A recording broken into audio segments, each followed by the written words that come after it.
Bonjour à tous. Merci à Daniel Bourde et au syndicat Enerplan de m'avoir invité à parler ce matin. Alors effectivement, ça fait plaisir d'être dans une salle avec des vrais gens, mais je m'adresse également à tous ceux qui sont en ligne. On finit par s'habituer à cette configuration mixte, en espérant que la mixité aille plutôt vers un peu plus de présence et d'interaction. J'étais ravie en arrivant de pouvoir saluer un certain nombre de personnes. C'est quelque chose qu'on peut beaucoup moins faire, évidemment, dans les séminaires entièrement dématérialisés auxquels on a été habitué. Donc, je suis ravie d'être ici avec vous et compte tenu de l'ouverture que vient de faire Daniel Bourde, peut-être avant de rentrer dans le sujet de l'autoconsommation qui va vous occuper proprement dit, je souhaiterais revenir sur quelques éléments qui ont été évoqués, en commençant peut-être d'abord par les grandes perspectives. Et puis on viendra sur le solaire en particulier. Vous savez, il y a eu un certain nombre de publications et de communications que nous travaillons d'ores et déjà à préparer l'avenir, puisque l'énergie est un sujet sur lequel on s'occupe du très court terme et des pics de prix à très court terme sur les marchés spot, mais aussi de la vision à très long terme, puisque les développements de capacités de production et de réseaux s'envisagent à l'échéance de plusieurs décennies. Et entre autres études, entre autres analyses, nous avons demandé à RTE de travailler sur des scénarios de mix électrique à long terme, donc au-delà de 2035, avec des perspectives à 2050, dans diverses hypothèses de scénarios. L'objectif n'étant pas de choisir un scénario qu'on va choisir dans 1 an ou dans 2 ans pour le suivre tête baissée jusqu'en 2050, mais d'évaluer le champ des possibles et de prendre dans les prochaines années les décisions qui permettent de préparer l'avenir à horizon 2030, 2040 et de se laisser les options ouvertes nécessaires à l'horizon 2050. Eh bien, ce que je peux vous dire, mais vous l'avez certainement vu puisque RTE a communiqué sur la phase intermédiaire de ses travaux juste avant l'été, c'est que dans tous les scénarios, il y a beaucoup de solaire. Ça fait partie du mix, quoi qu'il arrive dans tous les scénarios qu'on envisage à l'horizon 2030, 2040, 2050, en termes de trajectoire et en termes de mix à long terme, le solaire a une place éminente à l'intérieur du mix. Alors, selon les cas, selon les choix de mix, de grandes installations, il y en a plus ou moins.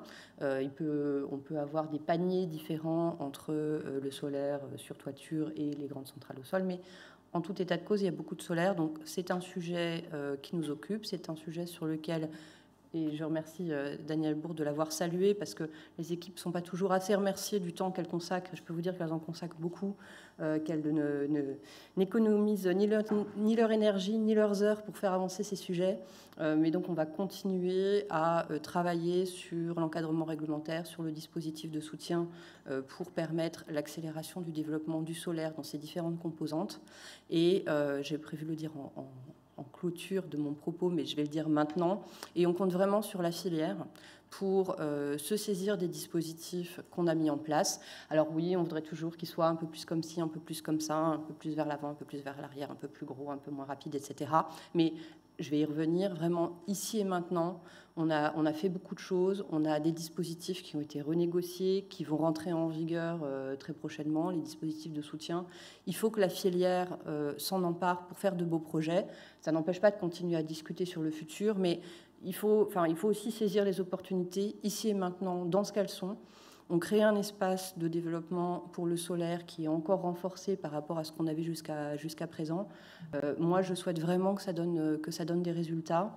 D'abord parce qu'on en a besoin de développer et d'accélérer le développement du solaire, et aussi pour conforter la perspective de la place du solaire à long terme. Je pense que c'est important que la filière montre qu'elle peut faire des beaux projets performants, responsables, économiques, avec les dispositifs qu'on a mis en place. Voilà, donc je compte sur vous. Je le redirai peut-être en conclusion, mais ça me semblait être un point important. Peut-être un mot sur les prix de l'énergie, puisque vous l'avez évoqué, effectivement. Bon, c'est un sujet qui nous occupe beaucoup sur le court terme. Globalement, d'ailleurs, le prix des matières premières, et vous l'avez évoqué, on est impacté au premier chef par les prix de l'énergie. Alors, c'est vrai que pour les dispositifs de soutien de l'État, c'est une opportunité. Ça montre que alors on va évaluer exactement dans quelle proportion, mais ça montre que dans des situations de prix haut, effectivement, l'intervention de l'État est plus équilibrée vis-à-vis des technologies qui deviennent même compétitives, enfin modulo le fait qu'elles bénéficient quand même d'une garantie de l'État, comme vous l'avez dit, mais qui deviennent d'une certaine manière compétitives dans le marché tel qu'il est. Donc c'est quelque chose qu'on va continuer à surveiller. Notre souhait n'est pas que les prix restent au niveau auquel ils sont actuellement durablement. On sait que les prix de l'électricité sont tirés largement par les prix du gaz. On pense qu'aujourd'hui, on est dans une situation conjoncturelle liée à un certain nombre de facteurs mondiaux dont on espère qu'ils ne vont pas se prolonger. Mais en revanche, il est clair que certains des fondamentaux, et notamment le prix du CO2, qui rentre également dans la formation des prix de l'électricité, va probablement poursuivre sur le long terme à des niveaux plus élevés que ce qu'on a connu par le passé. Donc voilà, on espère qu'on va trouver un équilibre entre performance économique et situation des prix de l'énergie dans lequel il faudra que tout le monde s'inscrive. Alors si j'en viens maintenant au solaire, selon les chiffres dont je dispose, on était fin 2020 à un peu plus de 10 gigawatts de solaire installés.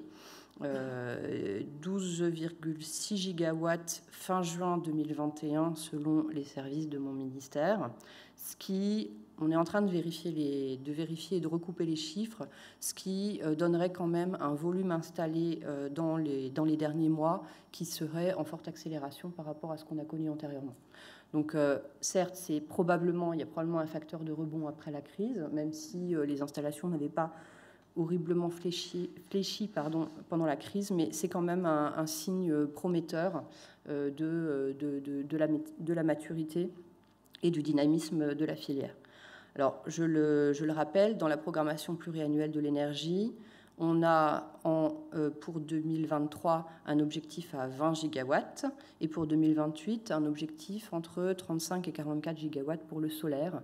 Donc un espace très important à prendre pour le solaire, comme je le disais en introduction. Et dans cet espace pour le solaire, nous souhaitons vivement que puisse se développer l'autoconsommation.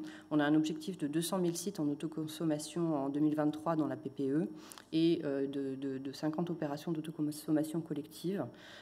Et on a vraiment le souhait que ces dispositifs, ces modes d'élaboration des projets solaires puissent se développer, parce que d'un point de vue économique et de performance énergétique, ils sont intéressants, et également parce que c'est une manière très symbiotique pour les acteurs de la filière et les citoyens, les entreprises, le monde économique, de s'engager dans la transition écologique dans des conditions économiques qui sont favorables pour tout le monde.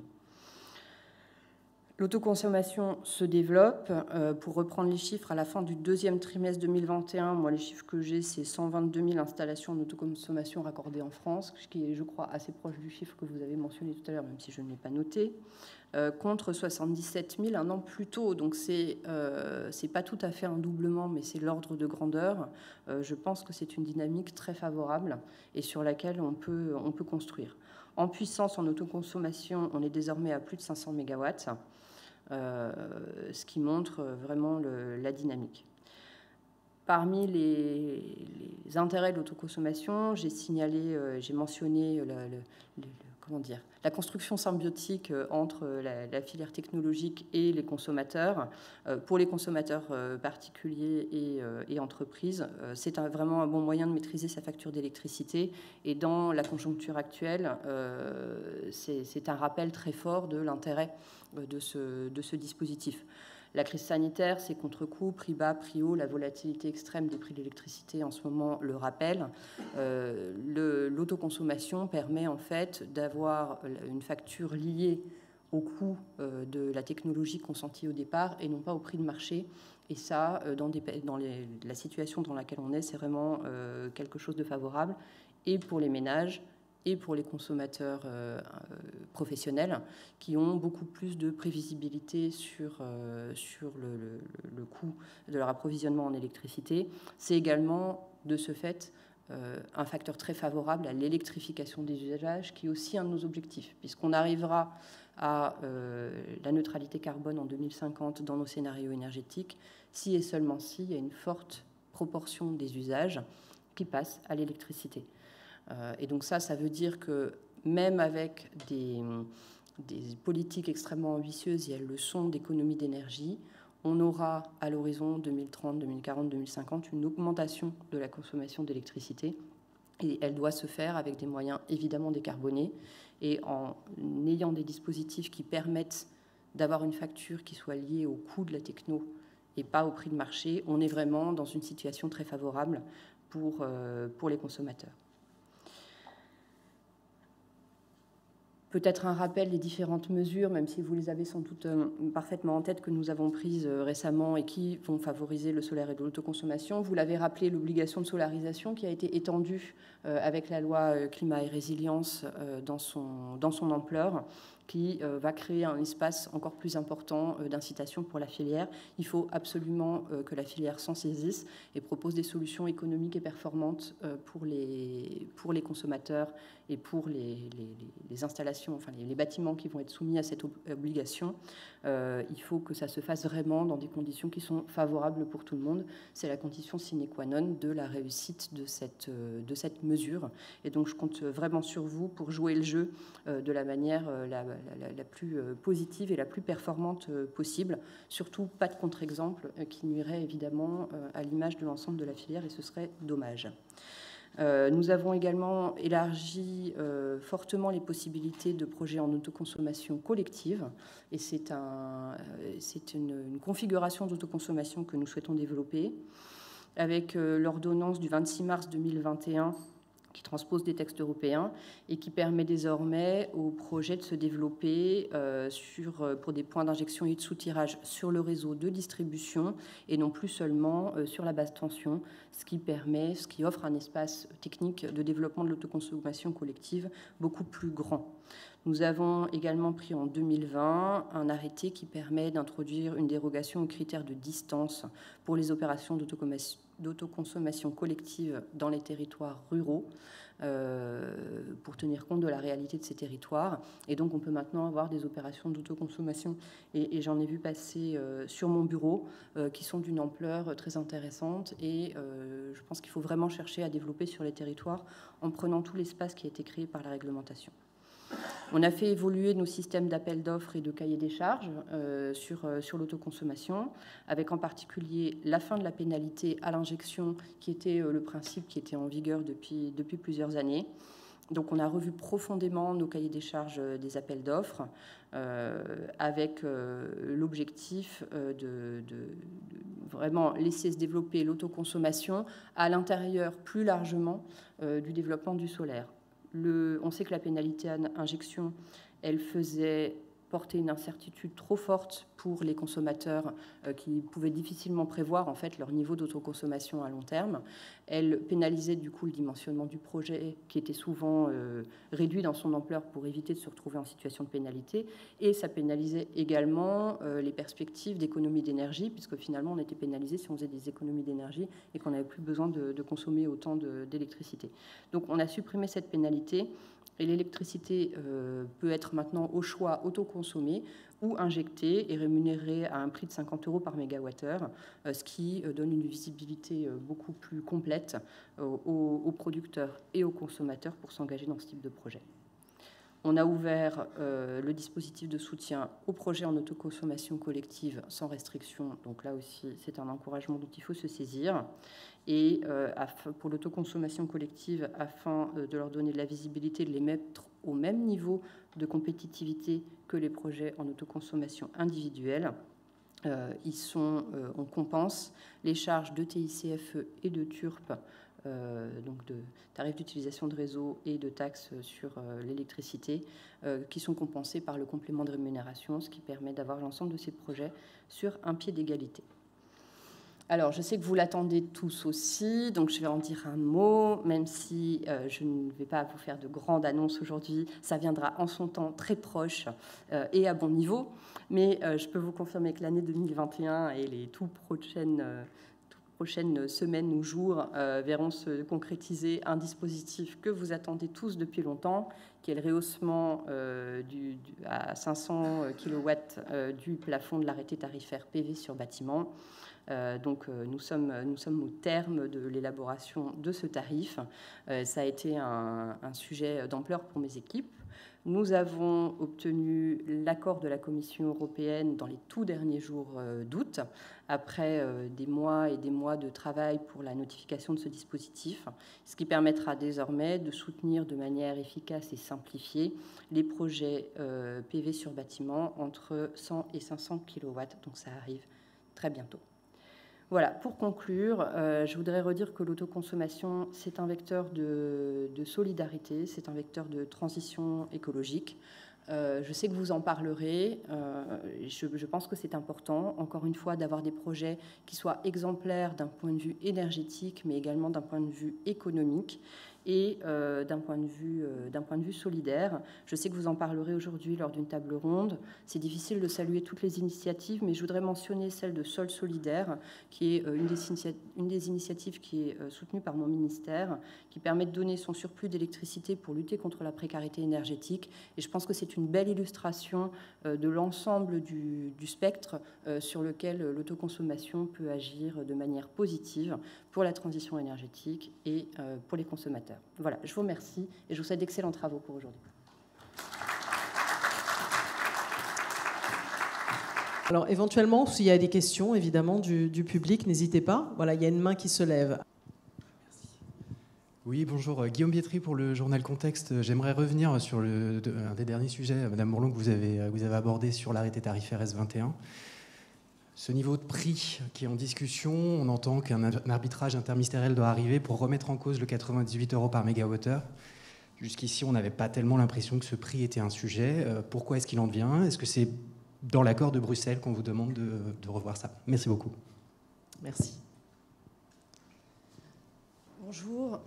Bon, ça fait partie des tout derniers arbitrages, mais ça va arriver. Les discussions ont porté notamment avec la CRE, qui est notre référent qui calcule et qui fixe les tarifs en référence au coût de la filière, sur la question de savoir si le niveau de 98 € qui avait été fixé il y a de longs mois maintenant, hein, puisqu'on avait dû le diffuser à l'automne 2020, donc ça fait un an, s'il était toujours d'actualité ou pas.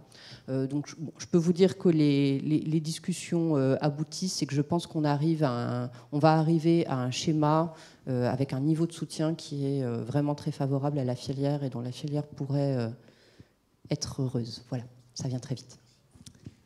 Est-ce qu'il y a encore éventuellement une question? Voilà, il y a une main qui se lève, on va vous passer aussi un micro. Oui, bonjour, Gabrielle Enercop. Alors, je reviens encore avec Sophie Mourlan sur le nouvel arrêté tarifaire. Donc, on se réjouit des avancées pour l'autoconsommation collective, etc. Mais on se pose la question sur les collectifs citoyens qui bénéficient actuellement de subventions locales, donc communales ou régionales ou départementales, pour leurs projets en autoconsommation ou en vente totale.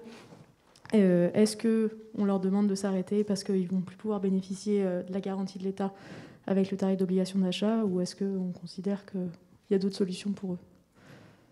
J'ai cru comprendre qu'on n'avait plus le droit de cumuler les offres, Non, on leur demande absolument pas de s'arrêter. Effectivement, il y a différents sujets qui nous sont remontés.